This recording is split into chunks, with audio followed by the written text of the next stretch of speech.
Welcome to the Jeff Crilley Show. And now, here's Jeff Crilley. Welcome back to the Jeff Crilley Show. We're going to get right into another segment that will touch your heart and touch your soul. This film that's being produced right now is called The Heart of Man, and the executive producers are in studio with me, Wayne McCullough and Noel Bouché. Welcome to the Jeff Crilley Show. Thank you. Thanks for having us, Jeff. Tell us the story. You want to begin, Noel? Where was the inspiration for this film? Yeah, it's thanks for having us on, and we're excited to tell this story because it is a great story. It started about 6 or 7 years ago with really a group of people who were broken over the issue of human trafficking. Several film producers and makers started to really say, we need to do something about this because we live in a world that is filled with injustice, and this global sex trade that's really starting to creep into all of our lives is something we need to address. And so these young filmmakers spread out across the country doing some different projects on what drives this. Well, how does forced prostitution happen? And as a group of us began to come together really through God's providence, and as personally I got linked up with these young talented creatives, we started to realize something else, that underneath the exploitation is a deep sexual brokenness that drives much of this industry.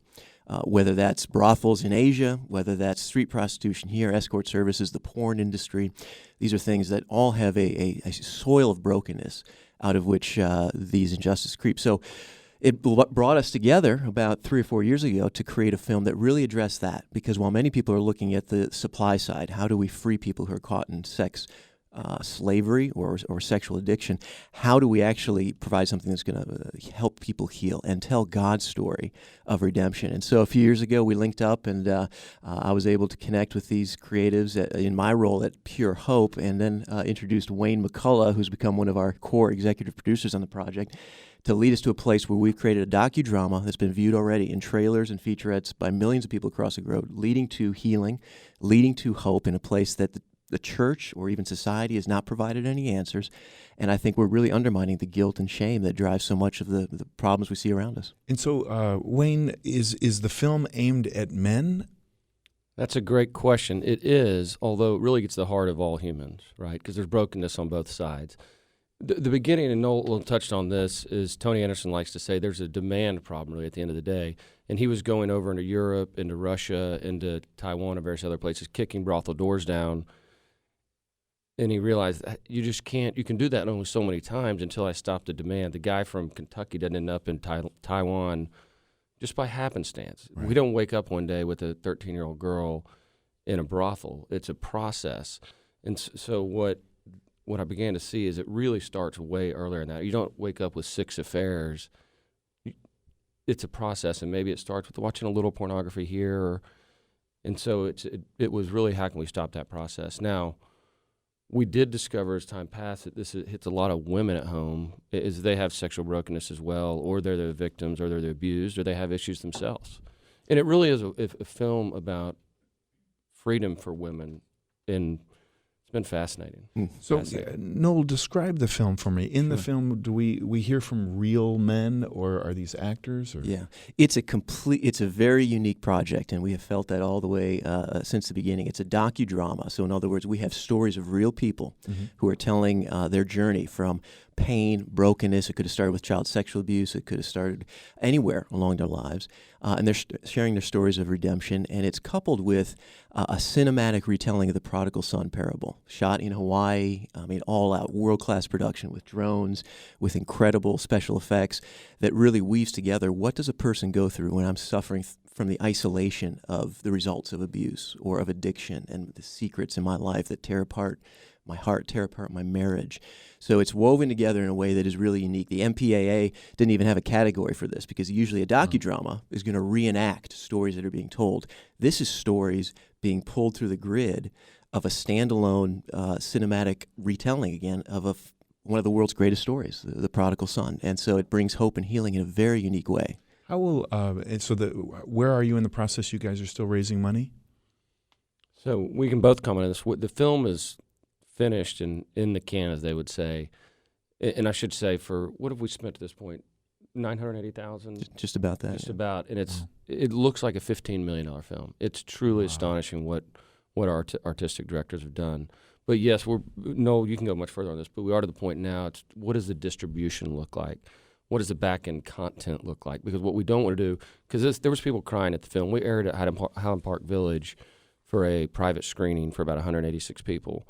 There was tears. Some people had to leave right when it was over because of father wounds, various other things.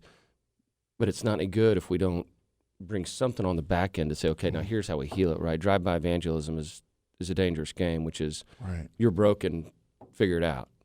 Yeah, I think that and that aspect of it, both the community around it and the financial structuring of it, makes it unique as well, because it is a donation-based project. So we've raised $980,000 about to produce the film. We're now working on the marketing and distribution side of this, which is also donation-based. Right. So anyone who's listening who goes to unearthedpictures.org and sees the featurette there and has a heart to contribute to this, that's what we're trying to raise right now. Is still a few $100,000, which sounds like a big amount, but in the indie film industry, that's peanuts to really bring a product that's unique and compelling to the big screen to touch the masses. And so I think, that's what's been so cool about this, is to see a global community come around this. When Tony Anderson, our visionary, went to Thailand 6-7 years ago, when our producers Jason Paymer and Jens Jacobs and our director Eric Esau came together, they've done something that no one else has done. They've told a story that has been lost in the church and into society. They've told it in a way no one's ever done it, and we've raised the money from literally thousands and thousands of people across the globe. And some of the testimonies of the impact have come in already, and it's already starting a movement. Well, let's talk about the challenges of distribution, because, it is kind of a new world in terms of films, and films that 20 years ago you could never get into a theater, you can get into now. But there's still roadblocks that you guys are facing, I would imagine. Mm-hmm. Wayne, how do you get this into theaters? Very good question, and some of this is more on Noel on the production side. I would say it's, what path do you take? Do you go to a theater, or is there limited release at 500 theaters, and then it's Apple or Netflix, or what is the channel? So that's the process. We're in a lot of this will be dictated on how much money we raise over the next couple of months. Mm-hmm. What's the? I imagine watching this at home on Netflix is going to be different than the experience of watching it with others. And you guys, looking at both of you, you were there at the Highland Park Theater, watching it with others and hearing sniffling. Mm-hmm. That's different than watching it at home. Well, yeah, you had an experience with that. Yeah, we have screened this over the past 12 months, different cuts, and it has already touched hundreds of lives, most of which ends in tears or some type of deep silence, because it's telling all of our story and is providing hope even in the deepest places of our own brokenness. But I will say, the reason why we're trying to raise a budget that is a pretty involved goal for us to get this a theatrical release is that we believe that's what this deserves. You can watch this on a small screen, and this will be available on Netflix. It'll be on Apple. It'll be places you can get to it. But to watch this on a big screen, because of the excellence of the production, because of the intensity of the metaphors and the stories that come out, is different. And I think the Highland Park screening brought that out for me. There's a scene which you'll have to see the film to understand, but it's in a cave, and it is very intense. And when people came out, I asked them, what was your most memorable scene? And they said the cave. And most people haven't said that to me in screenings. They talk about the cliff dive, which you'll also have to watch to understand. They talk about other places of people's stories.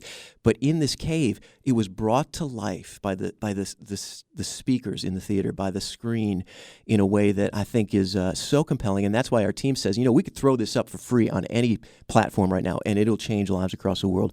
But we want to get into the theaters so that the most number of people can see it in the most compelling way, because it deserves that. What this team has produced really deserves that. So that's what we're working hard on right now. Well, and I think you guys are onto something in terms of addressing an epidemic. When I was a kid, if you wanted to see pornography, you had to sneak out and get a Playboy or a Penthouse or something like that. Dug to the alleys. Right. Yeah. These days, it's on your iPhone. So do you see this being a societal problem that your film helps address? So I'd like to comment on that, and then Noel actually has his own nonprofit that goes after some of this directly. But yes, you have a supercomputer in your hand. So my 11-year-old boy, you're only one click away from pure pornography, and really 2 or 3 clicks away from bestiality and other things. And the problem is you can't unsee those things, right? And so it's just it's saddening in a way. So you can You can put Covenant Eyes on your computers and your phones, but my kids can take their phones apart and put them back together. So you really have to try to train them up. But it's a very challenging time, and it's a silent epidemic. It's really the perfect drug because you can do it anywhere. You can crawl into your back house or in your hotel room or wherever that is, and no one ever has to know. Right. And is it really doing any damage? But it's doing massive amount. It's rewiring your brain, especially to young boys at a wrong age. To men, it's making false expectations of women. Right. It's completely broken. There's nothing good about it. And this is. I wouldn't have had this stance 5 years ago. I'm not even sure 3 years ago until I got these, just because I didn't understand how powerful. What I'd like to try to do is get guys just to pause on the click of the mouse, because they follow that website. It doesn't just end where they think it ends. It's some producer that you don't want anything to do with. Right. It's feeding some other beast. Right. It's really probably sexual trafficking going on behind that. It is. Right. And what we want to be careful of is we don't drive guys into shame. It's like we're all on Omaha Beach and we're running down there and I'm wounded, my guts are hanging out, but I'm helping other guys that are wounded at the same time, because condemnation and preaching and shame has not worked in the church. And this is how we end up here. Right. Noel, let's give you the last word. What thought do you want to leave the audience with? Well, I think Wayne, and for the last 3 years, he's been in some ways the most eloquent in speaking this truth, like he just did, that it is about all of us, and it's about doing something different than we've done in the past. In the past, we've heaped guilt and shame on people to try and conform them to some template of behavior, and that's not really what we see in the Bible. It's not really what works in any way, and that's what really the theme of this film is what if our shame is not a barrier, but a bridge to the God who created us and who seeks to redeem us. And that really is what we're trying to get out. And for me personally, it's been an incredible privilege to work with guys like this and people across the world on a project that will change lives. All right, give us the website one more time. unearthedpictures.org, and we hope you go see the featurette, and more coming in the next couple months. Yeah, please visit and view the featurette. It's powerful. Awesome. Guys, thanks for being on the show. Thanks, Thank Jeff. you. When we come back, leadership advice from a woman who's helped countless executives take their game to the next level. That's next on The Jeff Crilley Show.